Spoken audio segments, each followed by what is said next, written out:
de l'imam Ali alayhi salam à son fils aîné Al-Hassan alayhi salam, écrit à Hadirin, village situé dans les parages de Siffin où l'imam venait de se retirer.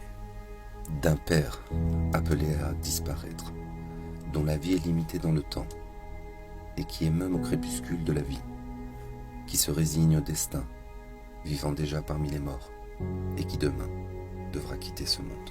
À mon fils qui espère l'irréalisable et qui est engagé dans la voie de ceux qui ont disparu ou trouvé la mort à la suite d'une maladie, ceux qui furent otages du temps, cibles du malheur, esclaves du monde, victimes des illusions, adversaires et prisonniers de la mort, partenaires des soucis, compagnons des chagrins, sujets aux peines, victimes des désirs et successeurs des morts.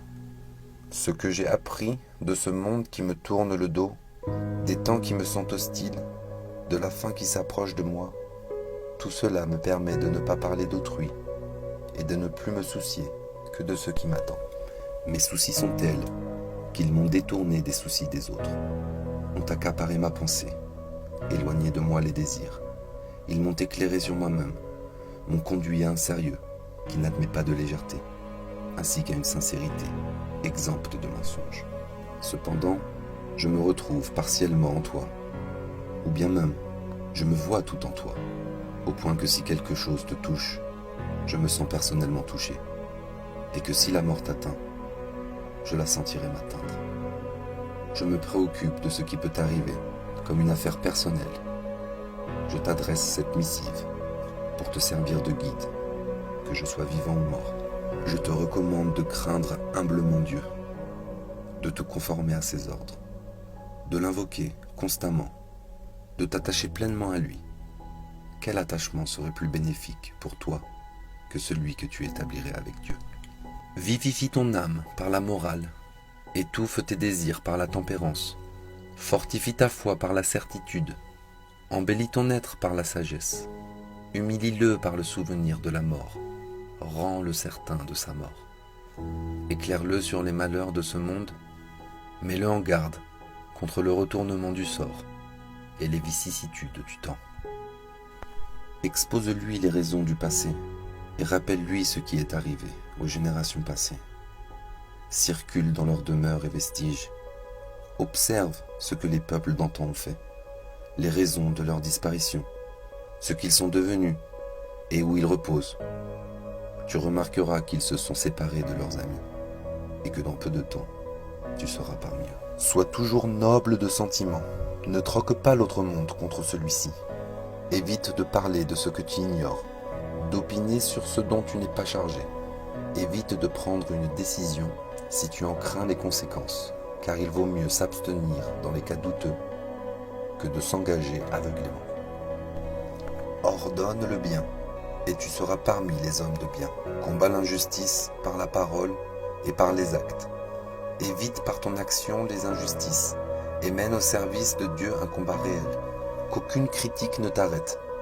Lorsqu'il s'agit des ordres de Dieu, affronte les difficultés s'il le faut pour servir la vérité. Approfondis tes connaissances en matière de religion. Accoutume ton âme à l'endurance devant l'adversité, car l'une des plus belles qualités est la perspicacité au service de la vérité. Confie tout ce qui te concerne à ton Dieu. Tu le remettras ainsi à un protecteur puissant et inaccessible. Ne mets tes espoirs qu'en Dieu, car il est le seul à pouvoir donner et retirer. Réfléchis profondément aux diverses décisions avant d'agir. Comprends bien mes recommandations et ne les néglige pas. Les meilleures paroles sont celles qui servent. Sache qu'il n'y a rien à attendre des connaissances inutiles et qu'on ne tire aucun bien d'un savoir qui ne vaut pas la peine d'être acquis. Ô cher fils, lorsque je me suis aperçu que j'avançais en âge, que mes forces déclinaient petit à petit, j'ai entrepris de t'envoyer ces conseils, de te donner le fond de mes pensées, avant que la mort ne me surprenne, que mon esprit ne s'affaiblisse comme s'affaiblit mon corps. J'ai voulu par là m'empresser de te prémunir contre l'empire des passions et les séductions du monde, afin de te faire profiter de mon expérience. Autrement, tu seras comme un coursier sauvage, L'esprit du jeune homme est comme une terre vierge qui accepte toute semence. Je me hâte de t'éclairer avant que ton cœur ne se ferme, que ton esprit ne soit pris, pour que tu accueilles l'expérience des sages et que tu en profites.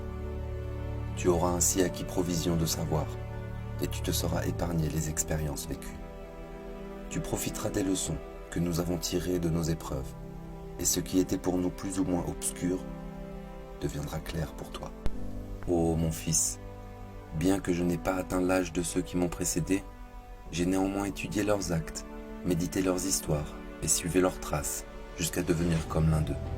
Je dirais plus, j'ai l'impression d'avoir vécu la vie de chacun d'eux, du premier au dernier. Je sais distinguer ainsi ce qui est pur de ce qui est impur, ce qui est bénéfique de ce qui est maléfique. Je te résume de toute chose ce qui en est bon et beau et j'éloigne de toi ce qui est inconnu. J'ai tenu compte de ce qui me concerne en tant que père compatissant et j'ai décidé pour ton éducation, alors que tu fais tes premiers pas dans la vie et que tu affrontes le destin, afin que tu sois un être aux intentions saines, d'une âme pure. Je commence ainsi par t'enseigner et t'interpréter le livre de Dieu. Gloire à Dieu. T'apprendre ce qui est conforme à la loi divine, ce qui est licite et ce qui ne l'est pas. Je n'ai pas voulu t'apprendre autre chose. Je crains pour toi que tu ne sois induit en erreur, par ce qui a été cause de désaccord entre certains, au sujet duquel chacun suivait ses propres sentiments ou opinions. Je crains qu'il ne t'arrive la même chose. Certes, je n'ai pas aimé t'avertir, mais le fait de te mettre en garde et de te prévenir m'est plus agréable que de te laisser seul face à des problèmes qui, je le crains, peuvent te conduire à ta perte. Espérant que Dieu te guidera vers ce qui est ton bien et te conduira vers ton but, j'ai décidé de t'envoyer cette missive. Sache, ô fils, qu'il me serait agréable que tu retiennes mes conseils avant tout, que tu craignes Dieu notamment, que tu te contentes d'accomplir ses obligations, que tu prennes exemple sur le comportement de tes parents qui t'ont précédé, des purs de ta famille.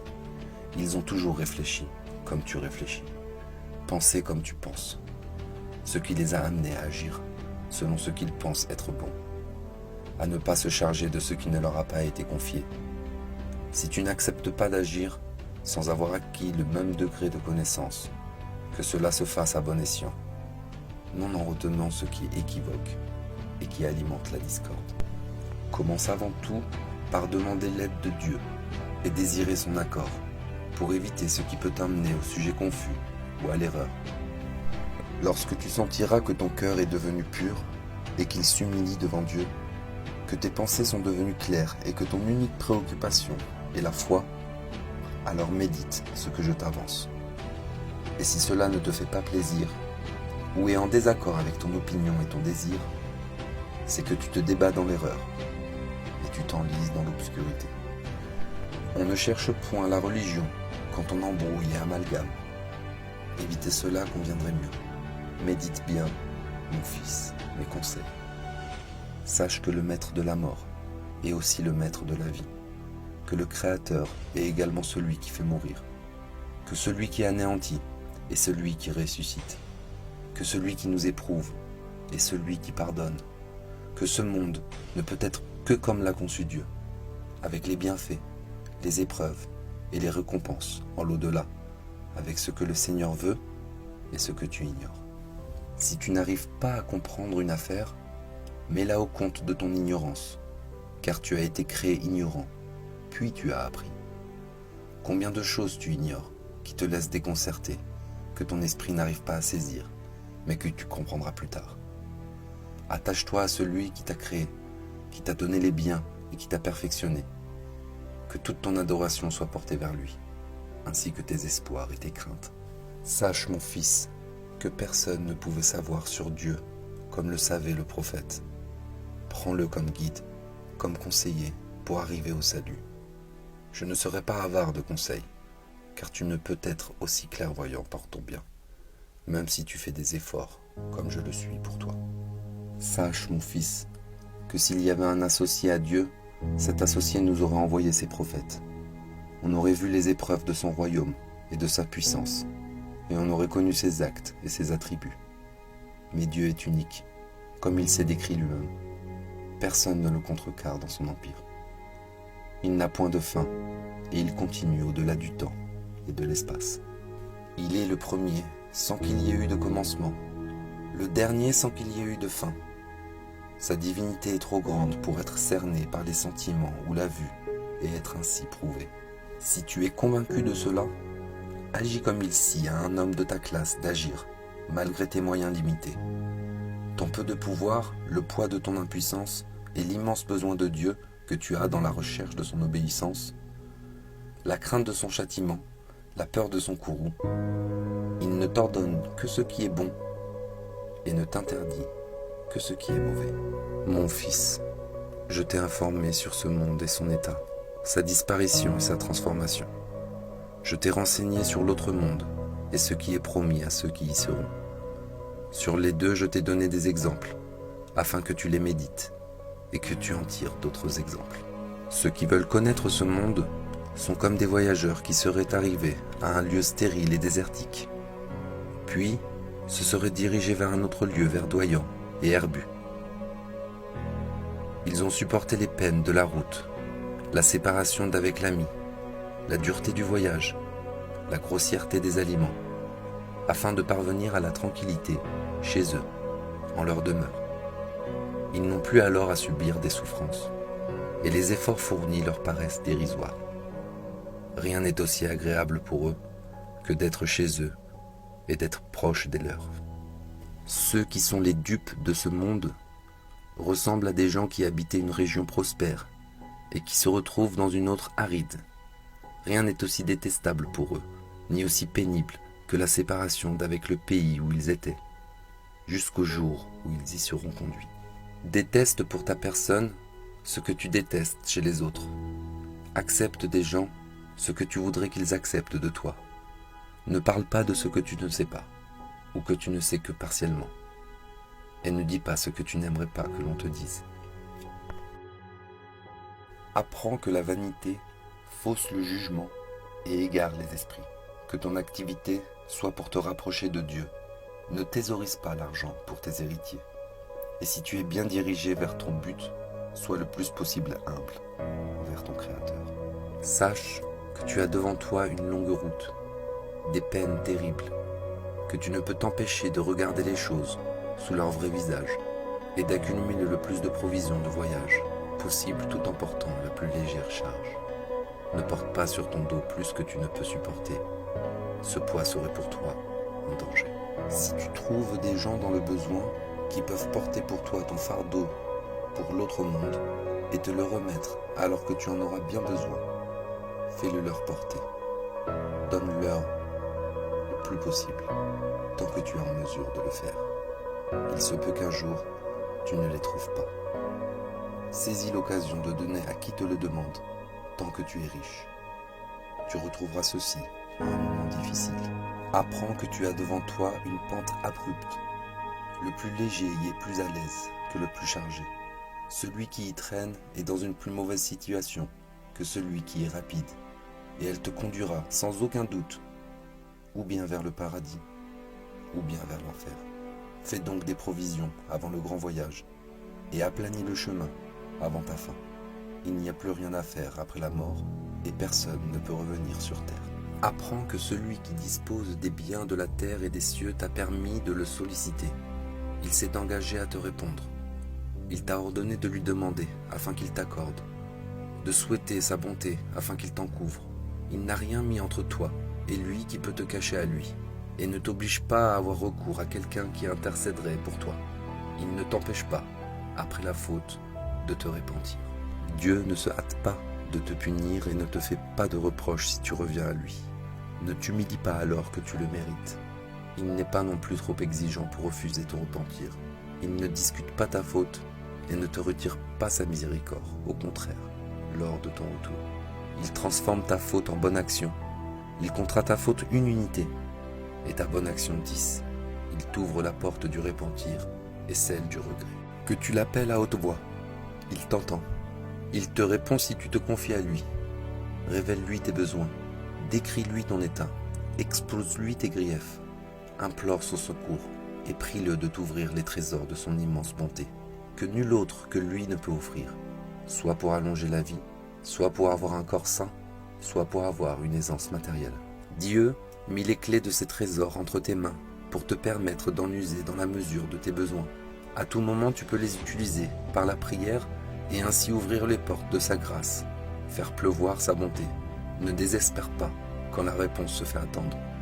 Le don est selon le degré de la foi. Il se peut que la réponse tarde à te parvenir. Ceci afin que la demande devienne plus importante et plus vaste. Il se peut aussi que tu ne reçoives pas ce que tu as demandé, mais tu auras reçu bien mieux, soit dans ce monde, soit dans l'autre. Il se peut aussi que ton désir ne soit pas exaucé, car cela serait plus utile pour toi. Il se peut que ce que tu demandes soit néfaste pour ta religion s'il t'est accordé. Ne demande donc que ce qui peut te faire préserver la bonté de Dieu et t'éviter ses désagréments. Sache que tu es créé pour l'autre monde, non pour celui-ci, pour la disparition, non pour l'éternité. Tu es un passager qui n'est pas à demeure, mais en voyage pour l'autre monde. Tu es la proie de la mort devant laquelle toute fuite est inutile. Elle finit toujours par se saisir du fugitif. Fais en sorte que tu ne sois pas surpris par la mort, alors que tu étais en état de péché dont tu te promettais de te repentir. Elle se mettra entre toi et la pénitence, et tu t'attireras alors le châtiment.